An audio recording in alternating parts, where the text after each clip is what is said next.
What's up, everybody? Welcome back to Couple Things with Shawn and Andrew, a podcast all about couples and the things they go through. Today, we had the biggest honor of interviewing Beth Chapman and her husband, Steven Curtis Chapman. Take a seat, buckle your seatbelts, because this one was a ride. 49 number ones. If you've ever turned on the radio or heard a song, you've probably heard of one of Steven Curtis Chapman's songs. Yes, and I love that it's Steven Curtis Chapman. Yeah, we talk about how that came to be. But we also sit down with his wife, Beth, and the two of them are amazing. I aspire to be them, to be honest with you. Their banter, their dynamic, their sauce is hysterical. But their love through it all is really I actually profound. think they are us. I would. We are them. So this was a fun thing. Steven Curtis and I connected through kind of a mission organization that my brother runs. We sat down for breakfast, and I learned that in the Chapman family, Shawn Johnson is a name that they've circulated because they have a daughter with the initials SJ. Yep. So they used to call the daughter the real SJ and this SJ the fake SJ. So anyway, that was kind of a fun blending point. We talk about that. We also talk about their organization, the Show Hope organization, which helps families through the adoption process in a lot of different ways. And so if you want to learn more about that, we'll link it. We'll also link Steven Curtis's latest album that just rolled out. It's called Still. It just came out like this week. Yeah. Wait, it just came out. It just came out. Wait, no, it's out just now. Yeah. That's huge. Go get it. We talk through so many different topics. They have so much wisdom, so much insight about the roller coasters of marriage and life and how they overcame massive struggles and hardship and tragedy. Loss. Truly an honor to talk to them. And one of my favorite topics, if you care, is we discuss the concept of what does it look like to be ambitious as a Christian artist. I loved his take on it. Anyway, if you want to find out more about Steven Curtis Chapman, his wife Beth, his latest album called Still, his organization called Show Hope Organization, we'll link it all down below. Thank you, Steven Curtis and Beth, for sitting down with us. This was a real treat, and we hope you enjoy it. Let's roll into it. Steven Curtis and Beth Chapman. Hey, this is an honor. Thank you for joining us. Thanks for having us. You are very welcome. This is so fun. Honor is ours. Big fans of, all you both do. Watched you, snap many. I knew three. I saw all three snaps. I mean, they were iconic. Wow. Sorry. Iconic. Yeah. Wait, I don't even know the answer to this question. How, in an average game, how many balls would you snap? Like 4? Well, thank you for making this interview about me, Shawn, because that's what I was really concerned Because about. really, it is all about you. This is an invention. Right. You didn't know The it. Andrew East hour. Welcome. This is your life, Andrew East. Isn't it to a certain extent you don't want to be on the field? No, because when I'm doing field goals and extra points too, so so I'd say 10 plays a game though. Okay. But that's beside the point. So, Steven and I, can I just call you Steven? Please. This is the most Please first do, names brother. I think Yes. we've ever had on our show. So that's exciting. Yeah. Is Curtis your middle name? Yes. Curtis is my middle name. Okay. Pause. Yeah. Okay. There's a whole story on that. If you want to know, I Yes. can tell you. But because why Steven Curtis Chapman? Because It always sounds like he's in trouble. yes, Curtis yeah, Chapman, get in here. Your middle names. I mean, we all know that's why God gives you middle names is so you can know. Okay, I'm getting really close to the line because you hear all three names. Steven Curtis Chapman. I was Steve Chapman for as long as I was out of trouble for the better part of I guess about 22 years or something, 20 years. And then I moved to Nashville, started writing songs, started, getting involved in the music business. And my publisher and would-be record label kind of sat me down and said, look, there's another Steve Chapman. There's a Steve and Annie Chapman who actually still do music together, kind of husband and wife. And there's confusion because they hear Steve Chapman and they assume it's Steve. And then when I start talking about my wife Beth, and these guys had like a marriage ministry kind of thing, so it's like, what happened to Annie? Did you guys, did that? He's talking about Beth now. What's that? It just got really confusing. So they said, well, you got to do something to differentiate yourself from this other guy. And so it was like, you got to change your name. And so that's a weird thing because I am as, hillbilly country boy. It's like trying to, make something out of this. So it's like Curtis, we could call you Curtis. And somehow that sounded like I need to be an R&B singer or something, Curtis Chapman, smooth jazz. So I was like, that doesn't fit. So, well, we can call you, Steven. Is that enough different? Steven Chapman? He's like, no, they're still going to get confused. So here we are. The most natural thing I could come up with was Steven Curtis. I'll just use my whole name, Steven Curtis Chapman. It's a lot. It's a mouthful. And at the time, I didn't think through, will I ever be signing autographs someday? Now I've signed many Steven Curtis Chapman. I'm like, why didn't I go with Toby Mac or Carmen or something, super simple. Just to clarify, is Steven like your born God-given name? Yes. Okay. Yes. I wasn't sure if you just added an N because you needed a different name. Okay. No, it was Steven with a V, and even that's confusing because most of the time, more often than not, when we'll drive up to a marquee, I'm like, all they have to do is Google it. on a concert, tonight in concert, PH. Steven, Stephen, Really? Curtis. It's so funny. Wow. And I'm like, for whatever reason, that's the default. People want to go. I with would say PH. I don't think I would ever spell Steven with a PH. Yeah, I would say it's Stefan. See. Yeah, that's how I would. Thank you. I know, but for whatever reason, people want to. They figure it's more proper or something. I don't know. But did you ever go by Mary Chapman?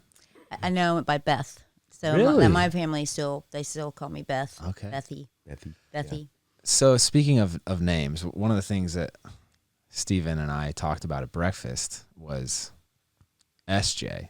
Yes. Because I know there's some history in your family with SJ. And maybe we got some The name, some not turf myself. wars here.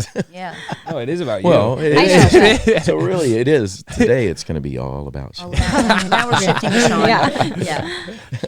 But you have gymnastics in the family. Yeah. So that's a odd connection with you all. Is our local gym here, Let It Shine Gymnastics. Our oldest daughter. Whoop whoop. Shout out. Shout out. You're welcome, Tanner. Yes. Shout out. But our youngest, Stevie Joy Chapman, named after her dad, Steve with a Y. It's not IE. Just started as a little. She's adopted from China, and we started her in gymnastics when she was 4. And right out of the gate, Tim and Tanner, just really recognized, she's going to be a little power packed. She's all of 4'8" today, full grown. So she went all the way up through level 8 and then came to us one day and said, you know what, this is a lot and I want to shift and do co-ed, all the stunting co-ed cheer stuff. That's awesome. And so she shifted and started training to do that. But so her brothers, all her growing up and all of her competitions and, all of the stuff, used to call her, you know what, you're the real SJ, because it was about the time you were having all of your success. And so I think it was Will Franklin that coined the phrase, you're the real SJ. So forever we called her, we literally called her the real SJ. That's awesome. That's awesome. Because never ever in a million years thinking we'd ever meet you and get to tell you that story. But it's like, because I'm trying to put it together, like how old the Olympics year that was your 2008. Big year was 2008.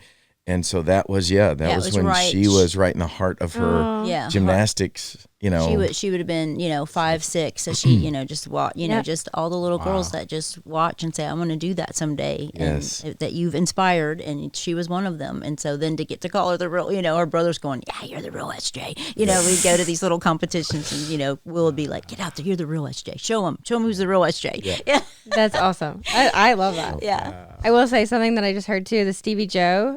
Yes. Naming her after you. We did the same thing with our daughter. Oh, really? So Andrew and our daughter is Drew. Yes, So isn't we that the love sweetest? I love the idea of naming a daughter after her daddy is like the sweetest it's thing the to best. me. Yes. It's the best. Yeah. I love it. And her friends now, everyone at Alabama, calls her for Steve. whatever reason, they all call her Steve. That's become awesome. her name. Yeah, So everybody's like, hey, Steve, like, on the hey, team, Steve. on her cheer team, and all of her gotten friends. shortened to Steve. I Which I'm love just that. like, Yeah, so she's Steve at Alabama, and Strong name. And our son is also named after.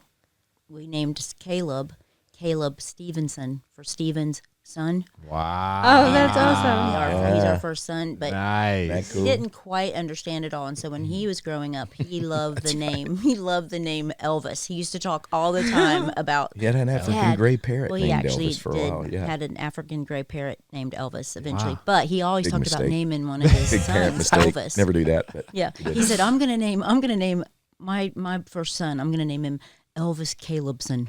Did he? And I'm like, that doesn't funny. work. I mean, Calebson. Calebson. No, that- Stevenson just no. works. That's Stevenson. Calebson doesn't work. Yeah. He goes, well, it could. I'm like, yeah, I guess you could. No, he named him Noble. He has a son named Noble Daddy. Oh. So, anyways, but yeah. How long have you two been together? 30, almost long. 38 years. Yeah. Married, October 13th. Come on. Count it. Wow. Fist bump. Still fist bumping out. 39 years together. We met. And married quick. Yeah, we met in the Yeah. fall of 83 3. in Anderson. Got married Indiana. in the fall of 84. Met at our mailbox because we've told the story many Talking about times, but you names. may not know this. We actually shared a mailbox in college because her maiden name was Chapman. She was Mary Beth Chapman when I met her. Wow. And that's kind of how we met. And Wow. we met Not weird? at a Not mailbox. too weird in Kentucky, but Yeah, it's kind of weird. in Kentucky, I was like, well, we should get married. We got the same last name. It should go real. It should go Uncle super Daddy super and- easy. It should Yeah. be super easy. Not, Wow. but hey, here we Yes. are. Yeah. Yeah, but that's how we met. We had the same last name. Sounds like things are kind of getting serious between you two, though, you know? 30-some years in. Yeah. Yeah. Yeah. Yeah. Yeah, We're we're figuring it out. we think this might we might be in this for the long haul. We You just gave you me know, the blankest stare. Yeah, that's He's You're like, what are you talking What about? did you Is this what? guy joking? Yeah. Are you serious with us? Yeah, I think.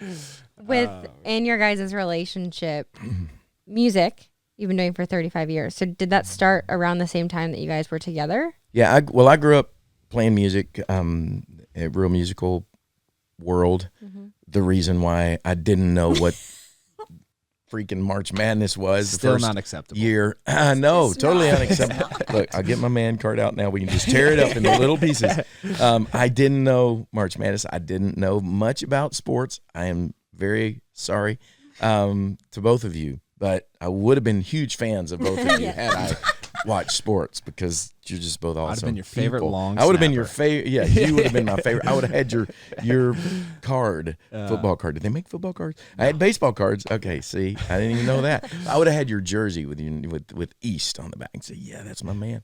But I was very musical world that I grew up in, and came to work after I graduated from high school here in Nashville at a place called Opryland, USA. Oh, yes. You guys remember Opryland? Oh, Y'all know it? yes. Wow. It was a little amusement park built around the Grand Ole Opry.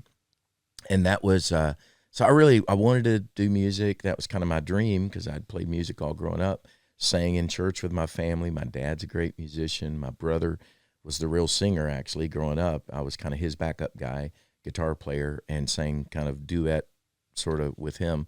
But then got a job at Opryland, working here in a country music show, and got to sing on the Grand Ole Opry when I was 19 years old. So, I mean, it was kind of, music was, my love, but I actually went to college, started out as a pre-med major because my dad, who was a That's musician, said, Funny. yeah, it is very funny now, knowing I'll what be the we color know. commentator. Yes, thank you. Yeah, really. You can just, you can punch in the jabs where you need to. But no, my dad told me, because he had basically done music. He had a little music store. He still does, actually, in Paducah, Kentucky, where I grew up, Chapman Music, and teaching guitar lessons. And he said, son, it's really hard to feed a family playing a guitar. Basically, I remember the conversation. He said, go to college, get a real job, and you can always dabble in music, whatever. And so I went to college and signed, what do you want to major in? I was like, real job, doctor. That's a real job. I'll be that. What do you do? Oh, pre-med. Okay. So I was a pre-med major for probably about one semester, but really about 2 weeks. And I realized I do not have what it takes to do this. So I changed the music, found through crazy circumstances and God really just kind of directing and orchestrating an amazing path. I ended up connecting with a guy named Bill Gaither, who wrote all the songs I grew up singing in church with my family. He was like, kind of modern day hymn writer for the church I grew up in. And he and his wife, Gloria, my music got sort of crossed paths with Bill and Gloria Gaither. They were in Indiana, in Alexandria, Indiana, but they had a little music program in a school called Anderson College that I'd never even heard of, but that's where I wanted to go. So I transferred, went to Anderson, Indiana. I was writing songs. I got a little publishing contract, started writing songs for people, and that is enter the love of my life, the vision of beauty walking across campus that I'd never seen before, a couple of years behind me in school. And I was like, whoa, who is that lovely young lady? And met her, shared a mailbox, said, I want to know everything I can about this amazing woman. So I asked her on a date. I took her to Red Lobster. Red Lobster. That No way. That was as big time as you could Popcorn, go. shrimp, and cheese biscuits. Baby, that's the recipe for love right there. That's it. Oh my gosh. That's Anderson's finest restaurant. So. Yeah. So that's where it began. How'd the first date go, Mary Beth? Oh, did Really? Do we have did to he tell set the? you up for Can I this? leave I don't now? know that. I don't know I'm the leaving. story. No, I'm glad I leaving. asked. Oh my Okay, gosh. so Sheesh. yeah, so yeah, at the first date he was 2 hours late. Oh my. What? Yeah, Oh, you would do the same thing. Hey, Yes, you dude, there is a great explanation. I was not just blowing this off. Trust me. After he says, trust me. The vision of beauty. Yeah, The short yes. story is he's 2 hours late. Why? You have to That's not remember fair. we are we are dinosaurs, so we're talking back in the day of no cell phone, Yep. Nope. no internet, Yep. no texting, no any of that, right? Payphones It's we had would have been my one only phone option. in the dorm hall, right? So it's not like he can get up and go, hey, I'm going to go call and say, hey, I'm Yeah. late. Where was I? You were doing a concert. I should have known. It should have been enforced. Yes. the foretaste I of was what was playing going to be music. the next 35 years of kind of being a little late and not on schedule. But he was doing a concert, and it was at it was the little promo band he was playing in for Anderson, and you were at College. some It was a veterans dinner. and And we're supposed to sing at the end. at the end, one person got And these up guys telling start telling all war the war stories. stories got And being it's like told, and the he clock late. just Clock going kept and going going. and kept And I have going. no cell phone, no way to go. I can't leave because we haven't sung yet. Can't blow this So off. yeah. And I'm like, this is over. She's going to hate me. I'm going to be so late. And I Well, got go out ahead of and there. tell him what you did. And I beelined out. Can I tell this part, or do you want to tell it? Because I knew I had one It's shot. Everything Look, you this told is your boys not to do. this truly. You'd have to know kind of my mo, but like I'm thinking, there's no way. I mean, she's probably gonna be like, this guy is a flake. He's not, whatever. And I was very, very at this point enamored with this young lady, and I was like, I got one shot. I'm late. I'm gonna walk in here.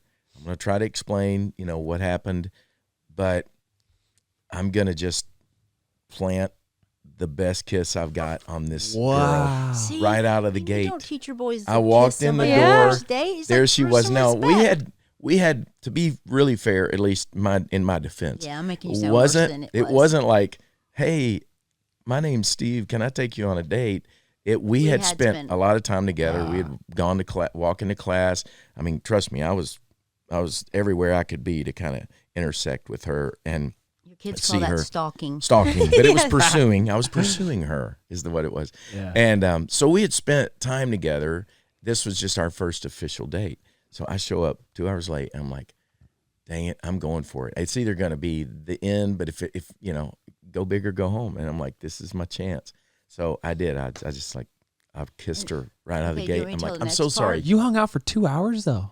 I did, and I try to amazing. think about what I 'Cause did. I she don't know if I wanted me. left and came She back. needed me. Well, here's the other funny part: is it was a very conservative Christian school, so it was very rare that guys were allowed in girls' dorms and vice Yeah. versa. It happened to be that weekend. It was open dorm for Whoa. our dorm, Parents' and weekend or and something. we had the 1 foot on the floor rule. It was just Yeah. like all the dumb stuff that happened back in the 80s. You can still get into some serious trouble. You It's a can- one with foot. 1 foot. One foot on yeah, I'm telling you. yeah, it's just like They 1 think foot that's going to You know, keep like, you from, what's- you know. whatever, getting into trouble. It's just like, yeah. all the Creative, crazy know. Stuff. Anyhow, my roommate and I grew up in a family of a lot of practical joking, a lot of just having fun, harmless fun. And she and I had gone to, I think it was called, was it Decker Hall? Decker Hall, yeah. And we borrowed a no parking anytime sign that was in this huge cement base, and we had drug it, put it in my green Ford Pinto, and brought it back to our room and sat it between our beds because we thought this would be great room decor. And so that was, he had never been, in my room. And so that's like between our two beds. He comes in, gives me a nice kiss. And then he's like, Where'd you get that? that? I'm like, Dundee and I got this from the Decker Hall where, in this great room decor. He goes, that's stealing. You gotta put that back. It's just like, that kind of just set the course of he and I. It's like, what? Like, what? I'm like, I'm going to put it back. I'll put it back next spring when we're moving out. You could get in trouble. You got to put that back. I should have known right then. Yeah. But anyways. A criminal, but it's going to be good. It seems like you and I have similar dispositions. Oh my God. Shawn is like, anytime I even just inch over the line of what's acceptable, she's like, oh, this is not okay. And she'll call me out on it, be very vocal. I'm like, hey, we're just here for a good time, man. You're the rule follower. Yes. Our SJ rule follower. Yeah, she's not gonna gymnast thing. It is. It's right. Like is. a real precise. It's life or death in gymnastics that way. That's so right. Exactly. You follow That's the right. rules. Yes, you're totally. Right. Follow the rules. I am curious though, as far as your relationship goes. I don't know how to ask that question, but like your music trajectory had to have taken off well into like your relationship, and that comes with a lot of like peaks and valleys to it. Yes. And same with a relationship though. Like you guys were just starting to get to know each other, just starting to date, engaged, married. How did the music life affect your guys' relationship? Really? Well, wonderfully and terribly, because obviously it provided, because we did it all right. Like, it was all everything simultaneously. together. Because we got, so I was 18 when I met him, shortly turned 19, married when I was 19, and you were 21, and I just turned 21 when Emily was born. So, you see, like the kid thing started and the marriage thing started, and we were kids ourselves. Yeah, thinking it's just going to be all hunky-dory because our names were the same or whatever. But then he was also becoming Steven Curtis Chapman all at the same time. So, I would say around, the development of all of that, your first record was supposed to come out in 86 when Emily was born and we had that fire, burned our apartment, all that stuff. So, I mean, we did have a lot of peaks and valleys, but it was all going on at the same time. So it's hard to remember a lot of it because we probably blocked a lot of it out. But, it's like, trauma is like just, but literally, like, but no, I think we, one of the things I'm very, very thankful for, and we have said this over the years, is that we grew and kind of built this together. There wasn't like I'm doing this and had ever any question, is she kind of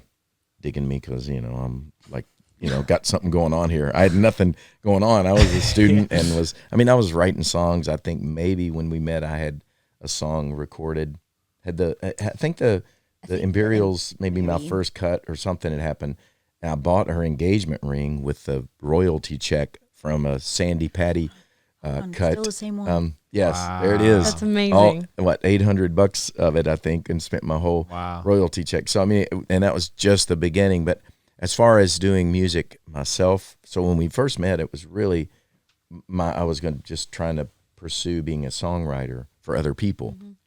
And when my first, when I got to make my first record, first record deal, all of that stuff, we just did all of it together. Every phone call, hey, this looks like this might happen. We're celebrating together. We're, the tears, we're crying, oh, that fell through. That didn't happen.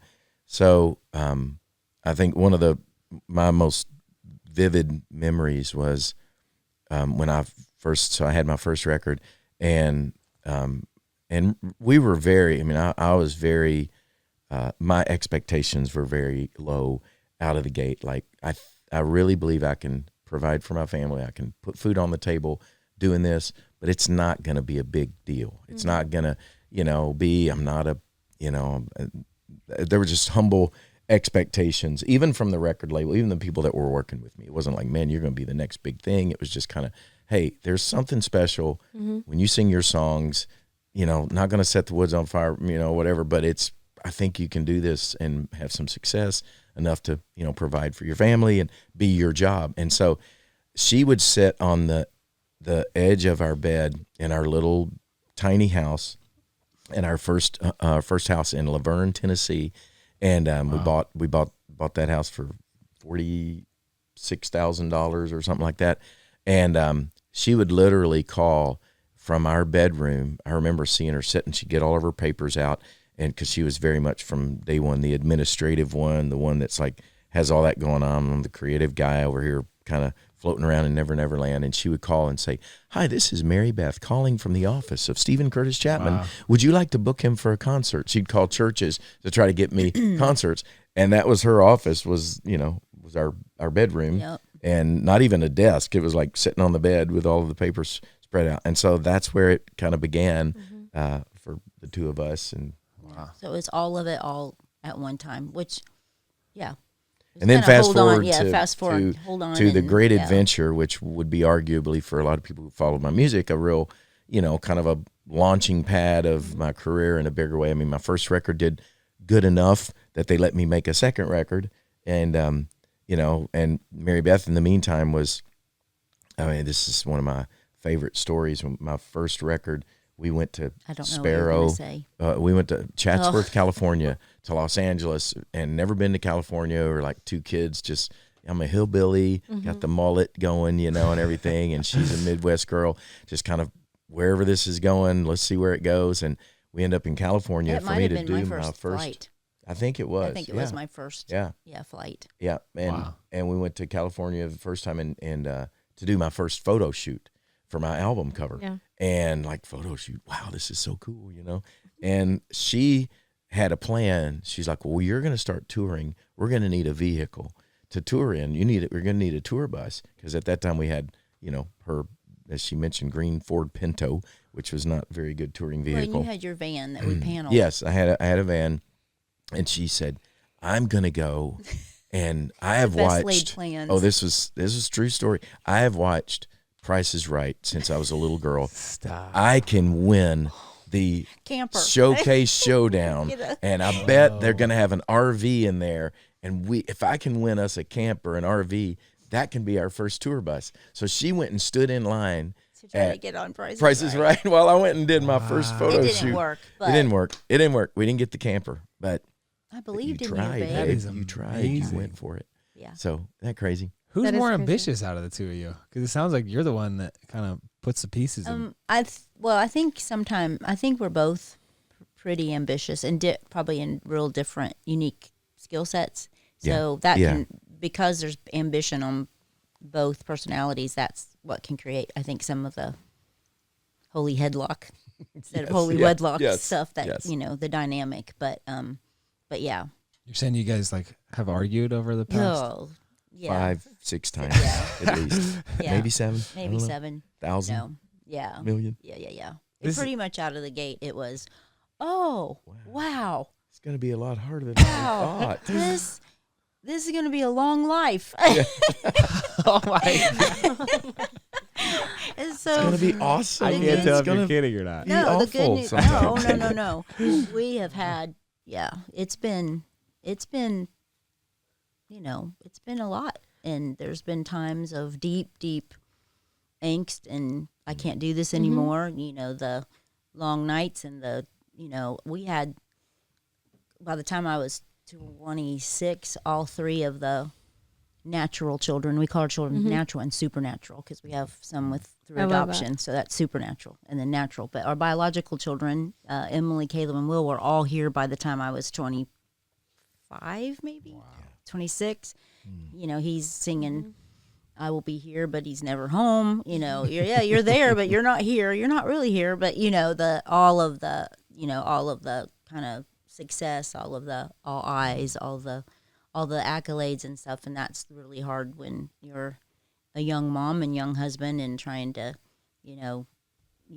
split the time and be dad and be husband and be who you need to be, and then continue the upward momentum as long as that is going to happen. So it and a lot of stuff that we brought into the marriage that you don't think you're bringing in, that all of a sudden you end up in a bunch of counselors' office. I think we've built wings onto just about. If you name a counselor, I'll probably go. Yeah, I been know there. them. I've had a listening mat. Oh, I've had those that placard of words that I'm supposed to pick from, and Yes. all What the are you different really things. feeling? Nope. Yeah, how Here are are you your really feeling? 5 I'm gonna use emotions. these words.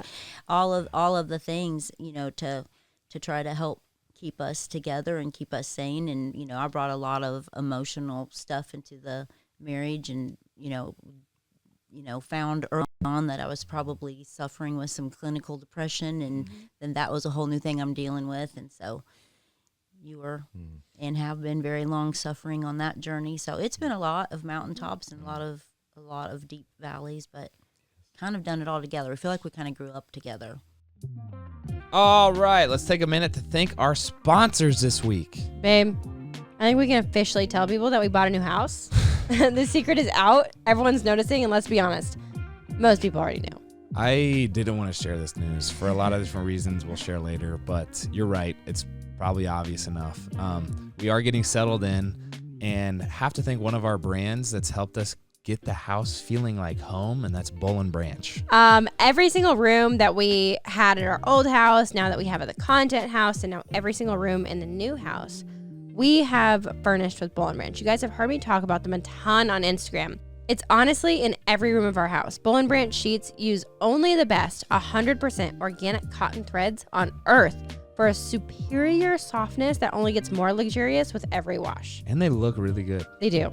They come in so many different colors, textures. They have like throw pillows and blankets, duvet covers, all of it. They do place an emphasis on thread quality, so their sheets feel almost impossibly soft and luxurious.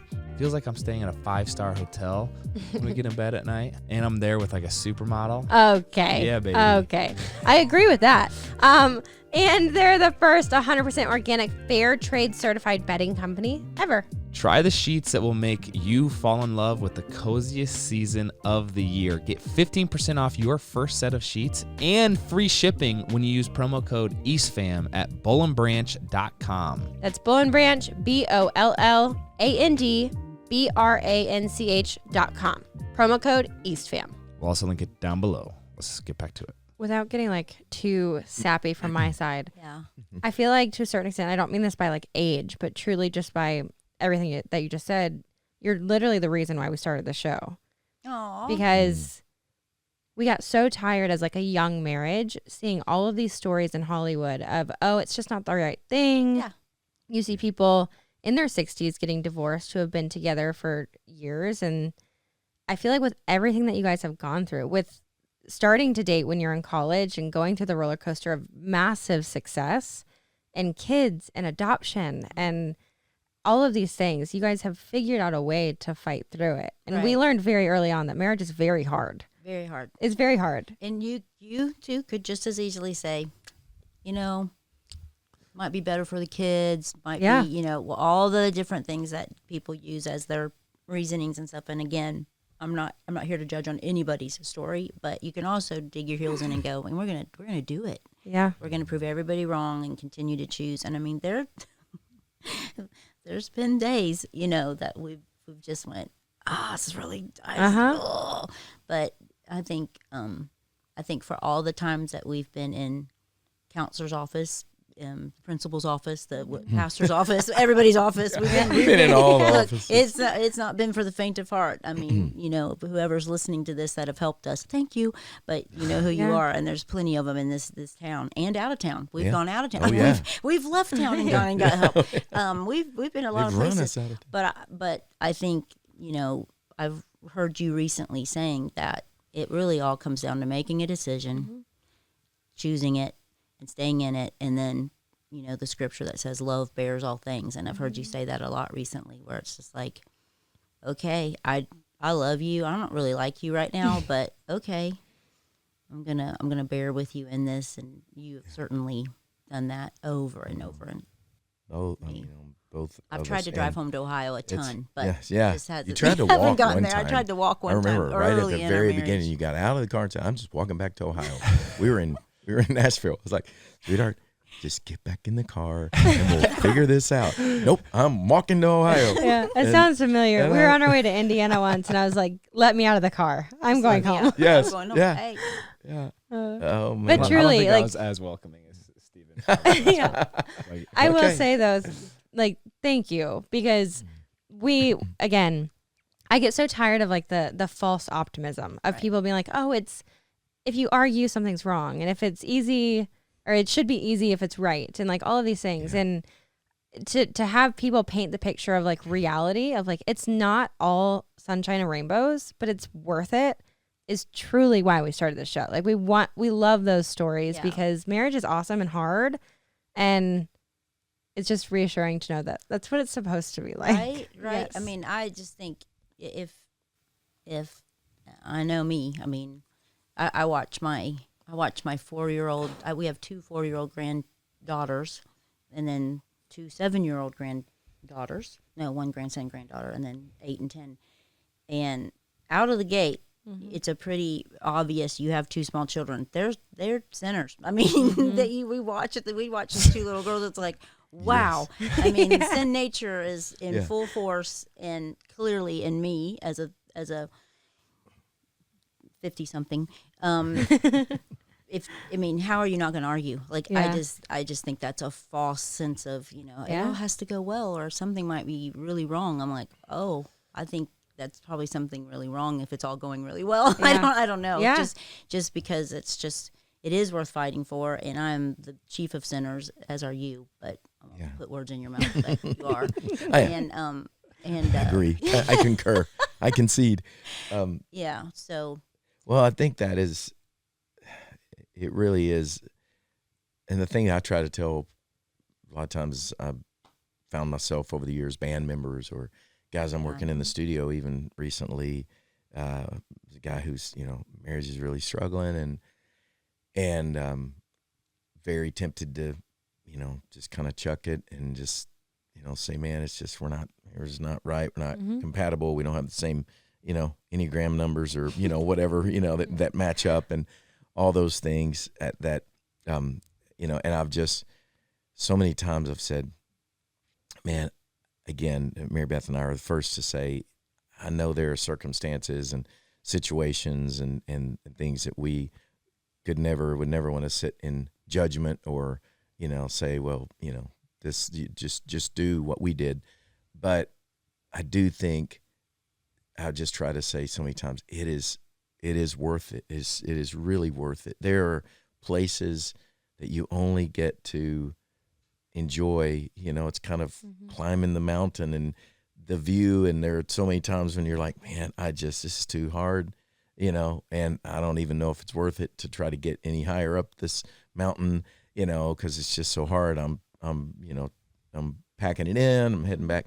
And then you get those moments, and those moments where, I've told this many times, but where we got to stand beside our first granddaughter's crib in Belfast, Northern Ireland. She was born in Ireland. That's really cool. Yeah, in Ireland. Wow. And we had, we were not that far, just 3 or 4 years after the loss of our youngest daughter, which was unthinkable, unbearable, should have destroyed most marriages. Don't survive the loss of a child, statistics say, and we understand that. We were already a big mess, and then this, comes along as kind of the fatal blow in many ways, and we just, kept holding on and kept fighting through. And I'll never forget that moment, standing there together with all of our battle scars and all of our mess that we still had and are going to have going forward and all of that, but having this one just so epic moment together of looking down at this, cradle and arms around each other, getting to experience this moment together. And I thought there's so many different scenarios and different versions of this story where we would not have had this one, amazing epic moment that we get to enjoy together. And we just sat there and stood there and cried and wept and prayed and thanked God, for those little moments. And that we've had so many of those, along with the really awful, hard, painful ones that we don't know how we're going to survive and sometimes don't even know if we want to survive, just take me out, take me home. Jesus, this is just too hard. But then, those moments you do, get those and they're so worth it. And that's, I just try to keep preaching that to, especially to youngins on the journey, like those moments come and you get those and they're so good. So, hang in and keep hanging on, through these moments that are not so good. That can be really hard. That's amazing. It does seem like by design, the greatest joys in life are proportionate to like the greatest valleys or like hardest times. Like, and they always, it seems like, go hand in hand. It's like the childbirth process for women, not as much for us, is brutal. And then you have the baby, right? Or like for athletes, it's training, which feels like a valley. Like the harder you train, the deeper you go in like the valley, the better you perform. And, you kind of experience that joy. But it's like, it is, I think viewing it like that has kind of encouraged me through the valleys of like, all right, something good is coming. Like, I don't know. It just, I think reframing that thought of like, oh, this is too hard to this is hard and it's going to lead to something better. At least has helped me. But, and if we think for a minute, there's not an enemy that sees goodness and good things that you all are doing together to encourage life, encourage family, encourage togetherness. Don't think for a moment you don't have a target on your back, right here on your forehead. So, like you said, to reframe it and go, oh, I see this. I recognize this, from a mile away to go, there's many, many, many nights I've laid in bed going, we should have started a casino or something, or just get the really. Why did we try to do all these ministry? Good things? Yeah, really? The adoption program. So we should have, and just get the enemy off our back, just to really reframe and go, oh, like you said, something good must be coming. He's defeated. He already knows he's defeated, and he's trying so hard. So obviously, he's gonna be taking all kinds of fatal blows, and to be able to recognize it and go, okay, let's call this what it is, and you're not my enemy, but there is an enemy. But we don't do that very well. I just start throwing things at him, but and I'm ducking. I'm quick. Yeah, be quick.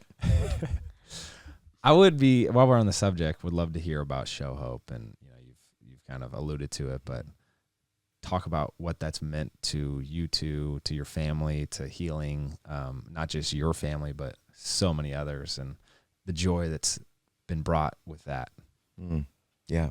Well, as I alluded, we have 3 natural children and 3 supernatural brought to us through the miracle of adoption, and that was something that our Emily, she and I went on a trip when she was 11 years old to Haiti. Actually, we went with Compassion International, and I'm telling you all, it was the first time I had been to a third world country, and it was the first time she had been on a mission trip. So we were just obviously blown away by the need, just the need globally. However, Emily at 11 years old, something just, well, it was the Holy Spirit, but like in an 11-year-old, you're like going, this cannot be. But she came back just on fire for what her, like, Mom and Dad, we have room at our table, and there's no reason why we shouldn't be stepping into adoption. Like, we need to adopt a sibling. And like, it was a full court press. Oh, I mean, totally. we had our pastor come over and talk to her, because it was like, we were like, Emily, that is a great idea, and when you grow up, you and your family can do that someday. But like, that's a great idea for your family, because I was really, really fearful of the process. I was already thinking I was not a competent mother of the 3 I had, that I'm like, I just don't know. But we committed to pray, because we saw this spark in her eye, and we didn't want to like squash her faith of a child.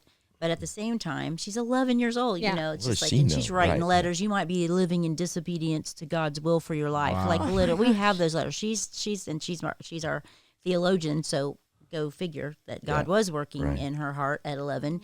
But we committed to pray about it and take steps of faith. And the long and short of it, it wound us up in China in 2000 to adopt Shoei, our first child from China, and China, that's a whole long story. We started in Haiti and ended up in China, but that was just, it's a whole God story. But from there, pretty much knew Stevie Joy would come home, and then a year later Maria came home. So 3 different adoptions. But through the course of that, it was really with the story of Shoei, when I stood in the hallway of a hotel in China and they hand me this little girl.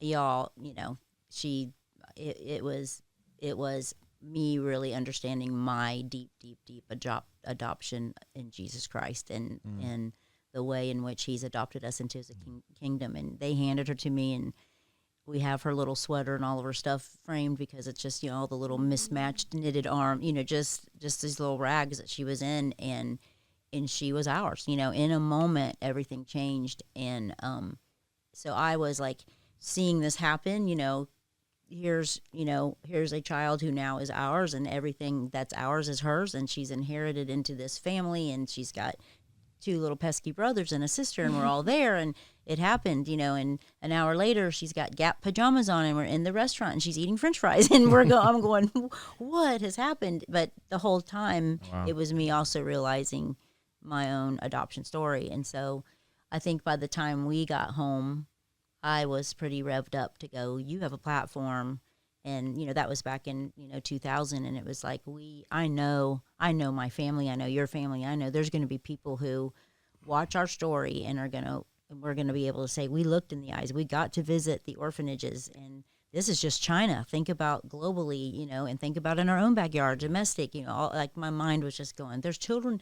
What? There's children that need homes. And so I came back with a real burning desire to help families. And so we thought, well, maybe we can use Steve's platform. What if we can help 100 families adopt? That'd be pretty cool, in honor of our own adoption. And there's a lot of families, we immediately started to hear so many people say, we would love to adopt. We just can't Someday afford we it. just can't afford it, because $20,000, $30,000, there's a lot of school teachers, pastors, people in ministry, whatever, going, that's like a year's salary or something. There's no way we can do that. But someday we hope, we pray, we would love to do that. And, so you've got that. And you're just having walked through orphanages, looking in the faces of hundreds of children waiting for a family, and you're thinking it's just money is keeping them from bringing these children home. Wow. That's crazy. And that was where my wife, being the glorious little firecracker that she is, said, we're fixing that. We can do something about that. I can write a check and help that family. And so she's kind of like, well, okay, let's talk Monday. Let me get home, get my bags unpacked, and do some laundry and get over jet lag, but let's talk. And that's really how Show Hope started. So it's always fun. We really just started with adoption aid grants, because nobody was really doing that back then, and then it's grown into from adoption aid grants. Well, I love this. This is a statistic, but to date we've been able to help over 8,300 families. That's incredible. And that represents 60 some countries. Wow. And obviously United States is a big part of that. We love helping here in our own backyard, and all over the world little ones have come home. So that's just God, going, enlarging my heart to go, okay, like we can make this known, right? And then from there, we've really begun to wrap our arms around families, because adoption is glorious and it's hard. And so, pre and post adoption services, we really help try to help families be as healthy and as whole as possible. And we also give medical care grants. A lot of children that come home through the miracle of adoption have medical needs that fall outside of the normal bounds of insurance, and so we kind of keep going deeper and deeper, so they just don't feel so overwhelmed, once they have stepped into a hard situation. And so we love what we get to do and get to advocate for, but that's really out of our own story of having sweet Shoei and Stevie and Maria as part of our family. So wow, yeah. How much of your life journey and experience is reflected in your music? Oh, all of it. It's totally, you can listen to my music through the years, and you can sort of track our life. You have to read between the lines a little bit, but even sometimes not even very much, because you can go back to, particularly our journey together. But I think about, first couple of records, well, I Will Be Here, written out of my mom and dad's divorce, which was one of our first really hard valleys together, where we kind of got this bucket of water thrown in our face, like, wait a minute, they were supposed to be married forever. They were like, loved Jesus, loved each other. It was like they counseled other people, and we just kind of thought, well, we'll just do a lot like they've done it, and like her parents, we're going to pick the good and things that we see in them. And then suddenly my mom and dad divorce, and it's a real, eye opener. It's our first time we kind of went to a counselor, because we thought, wait a minute, maybe just saying, oh, divorce is not even a word in our vocabulary, because that's what my parents said forever. And then suddenly they were, so we thought, well, maybe that's not enough just to say the right words and sort of be in denial. We need help. We need to, work on some of these things. And I wrote the song "I Will Be Here" really out of that.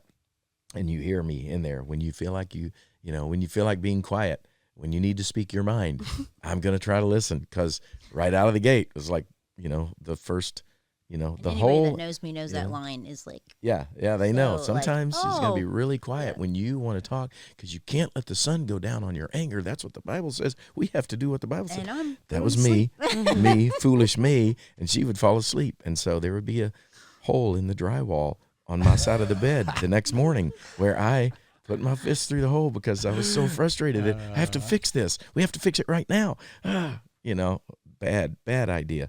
And We sound very similar. yeah, okay, Oh, man, yeah. we It's were like, on we it. have to We do were- this now. We Yes. have to fix it. It's broken. Fix it. And he'll Yeah. go straight to sleep. I'm Yeah. like, no. we were on a trip once, and we were with some really good friends of ours, and Steve and I got super sideways. So stupid too.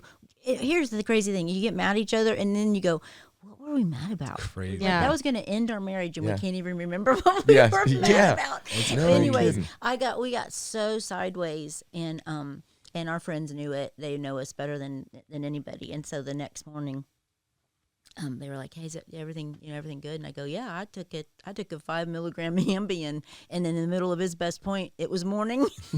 So I go, "I'm good." She's all good, and I'm still over there going, okay, to pick up where we left off. Yes. He's just I'm the same. No. Steam coming out his ears. I'm like, I wake up the next morning. I'm like, we have to fix this Yes. now. And he's Yeah. like, what are you talking about? We're all Yes. good. Yeah. Yeah. Oh my No. goodness. And Yeah. I'm sorry for that, because it's probably not the best. Well, I don't hey, know. you know what? There's lots on Oh, both guys. ends of that, because I have to stop. I'm still trying to learn to not be the fixer that I was never really supposed to be in the first place. A lot of things just stay broken, and that's where love bears all things. Listen to what he's saying. So, Listen to what they're saying. yeah, listen to what I know. Yeah, Yeah. we're gonna leave you guys now to Yeah, discuss. yeah.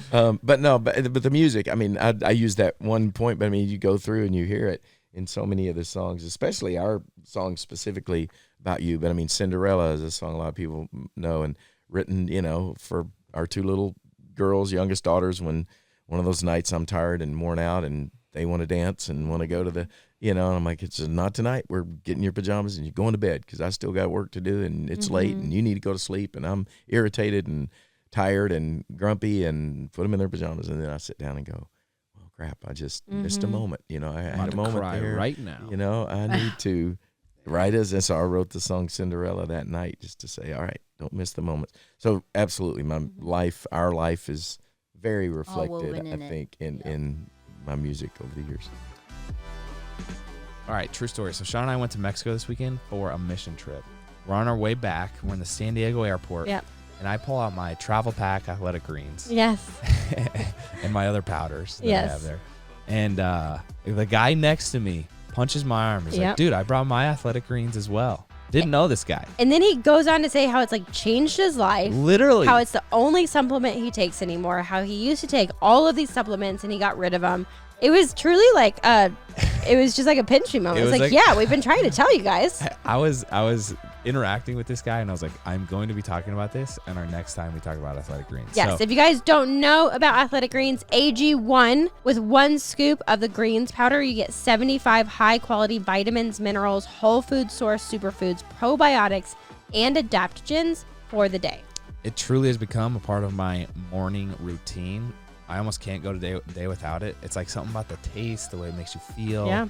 I It- have to have it. It helps support mental clarity, alertness, digestion, sleep, truly like the brain fog, all of it. It is an awesome, all-encompassing vitamin that you should take every day. It helps your brain health, your gut health, your muscles, your immune system, the whole thing. It's great. So if you want to try it out, Athletic Greens is going to make it easy.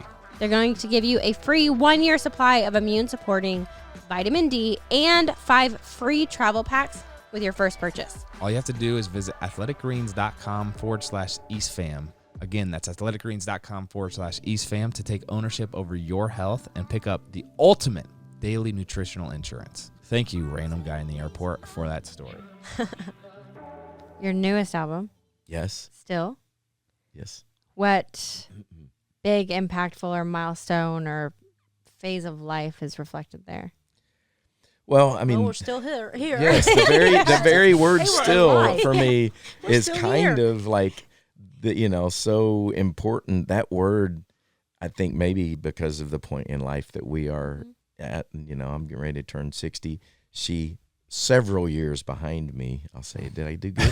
So many years No, I'm behind not too me. far behind you. Not that far behind, but and I could talk, and I won't in this interview, but about she walked through with me and saw me wrestling with even, should I make another recording? Do people care? Does anybody want to hear new music from the old guy? I do. Yeah, and That makes two. Both of and us. Okay. a lot of wrestling with that, because you get to that point and creatively, and where everybody is like, man, your song, The Great Adventure, your song, gosh, there's never going to be another record like fill in the blank, Speechless. That was your ultimate, that was the pinnacle of your music to me. And it's a compliment, but what they basically said is, so you don't need to really bother doing anything else, because that's all I really care about, It's like when we went to see Little River Band. And Oh, yeah. the Little River I know, Band. I love it. They Yeah, were great. it's so true. We went a few weeks ago, 'Cause and where did we go? We went to hear the hits, right? Yeah. So we're there, and sure enough, the lead singer goes, "Okay, we're gonna play a new one for you. Y'all can go to the bathroom now." He said, Because it's potty a music. funny thing I've learned over the years, that new songs make people have to go pee. Uh-huh. He's like, I don't know why it is. And then what was really funny, and I thought was perfect, he said, now this song made people have to pee in 1978, and they played Reminiscing, which is one of their classic songs. And I was like, yeah, that's true. You get me. You see me. But that struggle that so many people, artistically, you have to kind of work through. But I finally came to the place of going, there's some things after living through a global pandemic, there's some things 14 years after, we lost our daughter, and the journey that's been, that I have a perspective on life, and we have a perspective now that I couldn't have written these songs, wouldn't have written them, 5, 10, 20 years ago. These are things that I can only say now. And so that I finally decided that seems important enough for me to write these songs and to say these things. And so that word "still" kind of captured so much of that. I still feel like I'm still compelled to write and sing songs that I hope will encourage people. I still believe God is faithful and good. I still love my wife. We're still on the journey together, and I still want to sing about it. And which so is really encouraging people to not lose heart, which is the song on the record. Yeah, that exactly. You really, I think, is the message. Yeah. That you've been wanting to let people. Yeah, how do we not? We've lost so much in this season of life for everybody globally, loss of jobs and income and security. I mean, this morning I told Mary Beth, I flashed up on my phone, the stock market. Don't look. It's Mayday. I know. Seriously. I know. And it's like, and loss of life, loss of friends, loss of family members. Mary Beth lost her brother-in-law, my brother-in-law, her sister's husband. A little over a year ago, from brain cancer, and my keyboard player for many years that passed away from COVID at my age. And it's just, so loss has affected all of us, and on so many levels. And so how do we, with all of that, how have we, by God's grace, not lost heart? Because you lose everything, but if you cannot lose hope in the midst of that, what's that going to look like? And that's, so a lot of these songs have just kind of been our journey, together, of how do you not lose heart in the midst of crazy times that we're in, and still, in fact, believe not just, hey, we're just going to hang on and barely survive, but thrive, and actually believe there is hope, and there's a reason to, you know, to really be hopeful. And what does that look like? So yeah, that's felt like worth, you know, writing some songs about. And then I got really excited and started writing more songs. And then I had too many songs, and I had to figure out, okay, how many songs can I actually put on this record and record? And so I recorded about 17 songs, got to record with my sons, my boys who are in my favorite rock band in the world, Colony House, shout out. Check out their music. But Colony House guys, Caleb and Will, my boys, came and actually helped me produce and even write some of these songs. And that was super cool as well. So, yeah, I'm very excited about it.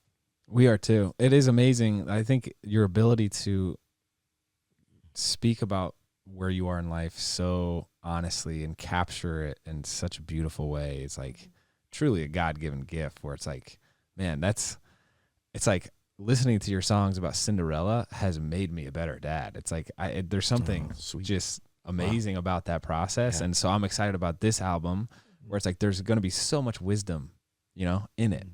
And I just can't wait. And thank you for it. And thank you for, you know, putting up with it. I'm sure there's a lot. Right. Yes. But I'm curious. So you've had 49 number ones. Is that right? Yeah.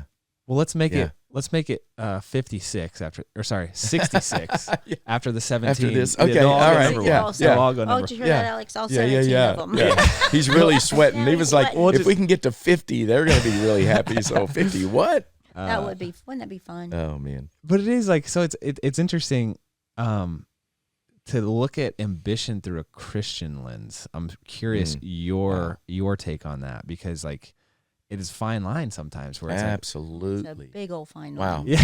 I mean, because for both of us, we live it because Mary Beth is board chair and really I'm co-founder. But I mean, Show Hope that you asked about is her, you know, her baby, and I'm married to a very ambitious woman as well. I mean, it's like, if we're going to do this, let's do it with excellence. Let's do it the best, you know. And when we hear things and people, even when our daughter goes to Washington, Capitol Hill, and to meet on adoption issues and orphan advocacy, and they say, "Oh, Show Hope, man, you guys are like the gold standard." I mean, you have so much, you know, respect, and because we see you do it well and with excellence, and it's kind of like, yes, that's, you know, it's so encouraging to hear, and that doesn't just happen. I mean, you know that you guys both, you know, incredible athletes and have been at the top of your game. On a 4-inch piece of wood. Yeah, right. Yeah, and it's because you have pursued excellence. Yes. And yet there is such a fine line of, this does not define me, and yet this sort of defines me, you know, and doing this well and being the best and being at the top of that, and how do you handle all of that? And that is one of the great. I was talking to somebody the other day. It was a young country guy who's just blowing up.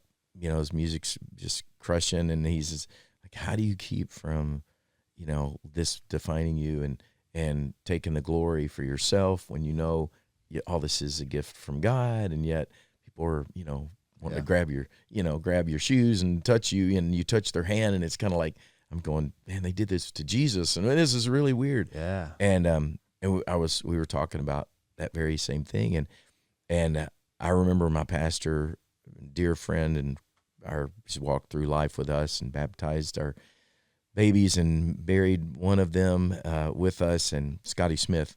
And I walked around an award show years ago, literally with tears in my eyes, going, I don't know what to do with all of this. I want this. I want to succeed. I want to win every award I can possibly win, because that means I've done excellently what God gifted me to do. And yet, you know, I'm here singing about Jesus, who Scripture says he made of himself no reputation, and yet this whole thing's built on brand and reputation and all of that. It's like we were not designed to do this, right? And yet, and how do we do it? Do we just throw the baby out with the bathwater and say, well, because it's so hard and you can't reconcile it, maybe it's all wrong. Maybe it shouldn't even be doing this. And yet, then I hear the stories of people saying, man, your music encouraged me in my faith and help me be a better dad because I heard your song Cinderella, you know, whatever. And he said, the best thing I can tell you is the day you stop struggling with that and wrestling with that question will be the day that I'll probably pull you aside and go, hey, brother, I think it's time to pack it in and go home. You're going to struggle with it. Yeah. and just wrestle with it redemptively, and you're going to walk with a limp, if you struggle and battle with it. But that's just going to be part of the process, and you're going to look at Paul, who, in Scripture, who says, follow me as I follow Christ. Yeah, it's okay, if they follow you, if they look at you, if they're going to put you on a pedestal of some sort, or if you're going to pursue excellence, just do that ultimately for the glory of God.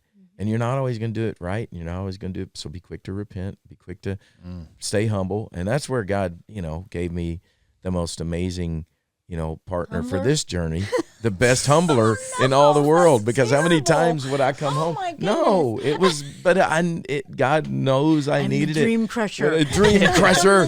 When I walk home from, just having, had whatever thousands of, people cheering for your music and, wherever it was. And I remember I'd come home and she'd say, that's all great. I know they loved you in Des Moines last night, but today I just need you to take out the trash and change a diaper and just be the guy, I need you to be. And I'm very, very grateful and thankful for that, because that's been an important part of the journey, I think we spoke about the Chariots of Fire quote at breakfast, where you run because you feel the glory of God, which is amazing. I think that hits me, and it gets me so excited and inspired to find that thing, right? Yeah. But also when you have 49 number ones, you run because sometimes you feel the glory of man, wow, this is 49 number one. So just making sure you don't lose that first part of no. This is this is the purpose, is because God has given me this gift that I need to steward well. It's dang. Yeah. How do you not lose that in the noise of everything else? But anyway, I think especially too I think when the four of us sitting here, super competitive, right? Who's not competitive sitting? I don't want to lose at checkers. I don't want to. Trust me. I don't. This may be the most competitive of the four of us. I don't play games with my grandchildren. She doesn't have any gold my medals or anything, but she win has. Candyland. It's if they win, they win. But I'm not gonna oh, you're a noble one. No, they're gonna learn. So I'm competitive with But I think that when you have that personality, you're driven, you're competitive, you're in whatever it is you're doing. If you don't lose sight of wanting to feel God's pleasure in what He's gifted you to do. But that is really, really hard, because I'm his wife. I'm 49 straight up. I want 50. I'm going to say it. Well, who doesn't? Who doesn't want 50 number one? Record, so 40. I'm going on record 50. That sounds better than 49. Let's go. But it's just how do you do, and then how do you just give that back to the Lord to go? It's all yours at the end of the day. You can't take any of it with us. So. Yeah, it's hard. It's hard. Well, truly, I think this is one of my favorite interviews we've ever done. The amount of wisdom you guys have is really inspiring, and just reassures, hopefully, everybody listening that marriage is cool and still worth it. I feel like it gets too much of a bad rap these days. It does, doesn't it? And it's awesome. Yeah. But truly, thank you. And your new album, Still. Yes. Everyone's so excited for it. It'll turn to number 50 with this one. Thank you. It will. All right. Yes. Spoken by real SJ. Yes, the real SJ. No, I won't. So no. I'm number 2 SJ for sure. Oh. But you guys, truly, thank you. It's been truly an honor to have you guys. Oh, thank you. Thanks, Shawn. Yep. And for those listening that want to learn more about Steven Curtis and Mary Beth, we'll link information on them down below, as well as the information on how you can go check out Steven Curtis Chapman's newest album called Still, out this fall. Congratulations. Thank you. Thanks brother. for the time, guys. Thank you, guys. Thanks for what you're doing. Yes, it's good. Thank you. Good stuff.